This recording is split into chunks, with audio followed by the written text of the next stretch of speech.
and welcome back to Learning at VS for Leaders.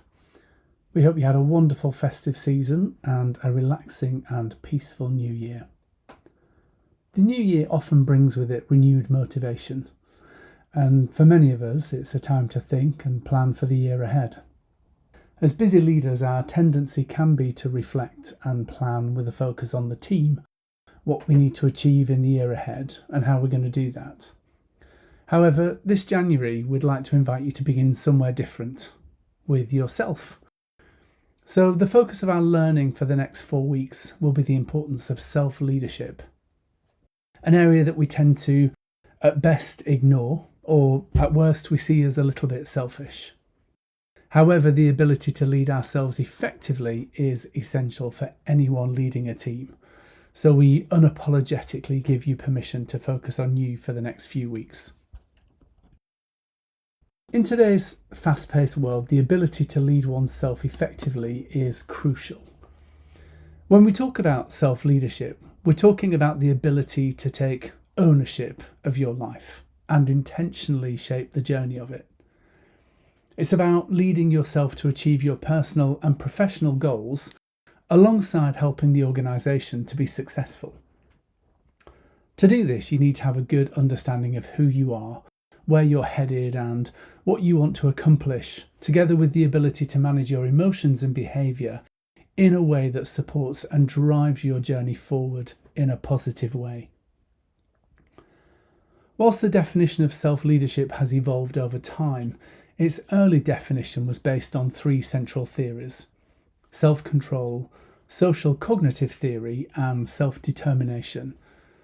But over time, other theories, bringing in ideas from Maslow's hierarchy of needs and self-actualizing behaviours, and self-awareness and self-management, 2 of the 4 pillars of Daniel Goleman's emotional intelligence model, have been included in the science of self-leadership.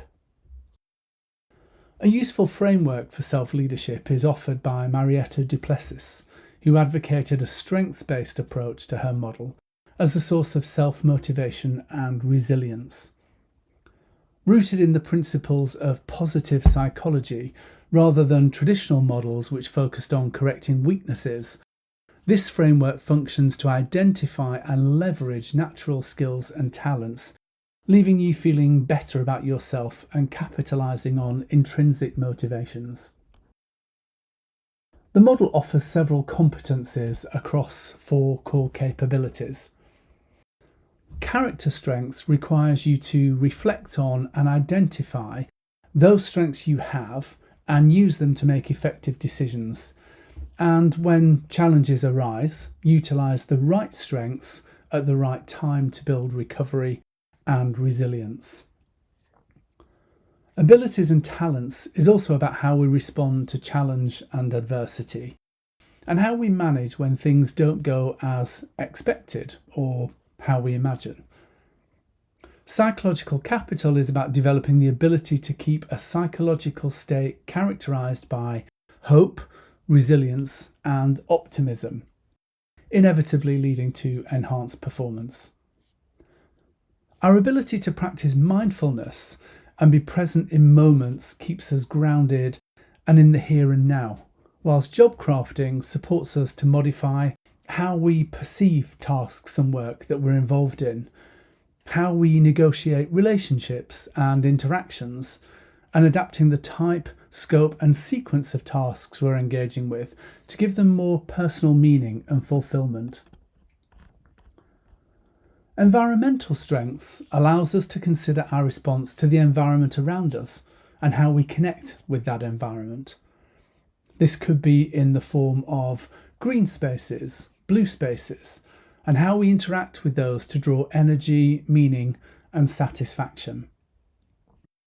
Finally, our interests and aspirations considers our vision for the future and how we engage with that vision in an authentic way.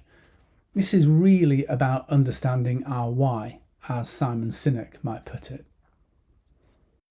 While self-leadership seems very personal, and of course it is, but that's not a bad thing, the benefits of leading oneself ripple out into every area of life, including the impact on your team and the organisation.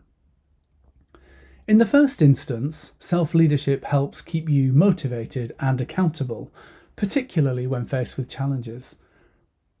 As you build resilience, you're more able to learn from setbacks as you strive towards your goals. This mental grit becomes infectious, and often the byproduct is that it inspires those around you. With developed self-leadership, your sense of agency and control are increased, coupled with greater emotional intelligence and self-awareness, resulting in being better equipped to set boundaries, communicate expectations to your team and leaders, and leverage the strengths of your team to achieve team and organisational goals. It's important to note that self-leadership isn't about perfection. Rather, it's about accepting that you'll make mistakes and that you're more equipped to see them as learning opportunities rather than letting them define you. So what can we do to help ourselves develop in the area of self-leadership? Well, a great start is to develop your self-awareness, and we'll look at that concept in more detail in this series, along with another separate episode devoted to exploring what we value, which, as I'm sure you know, inevitably drive our behaviour. Know your strengths and your areas for development. Paul Brewerton, founder of StrengthScope, defines a strength as an underlying quality that energises us and we are great at, or have the potential to be great at. If you haven't spent much time thinking about your strengths, take some time to reflect and notice those things that you find yourself naturally drawn to, that you enjoy and you're satisfied by. You might notice you tend to pick them up quickly and you look forward to doing them. Finally, develop a growth mindset. Carol Dweck defines this as the belief in our ability to develop and change things or ourselves. This recognises we can't control all of our experiences, but we can control how we respond to them. The next time something doesn't go to plan, just notice your internal dialogue. Is it saying, "I can't do this," a fixed mindset? Or is it saying, "I can't do this yet," a growth mindset? Join us next week at Learning at VS for Leaders, when we'll explore values in more detail and how making sense of our values can help us understand our behaviours and how we show up as leaders.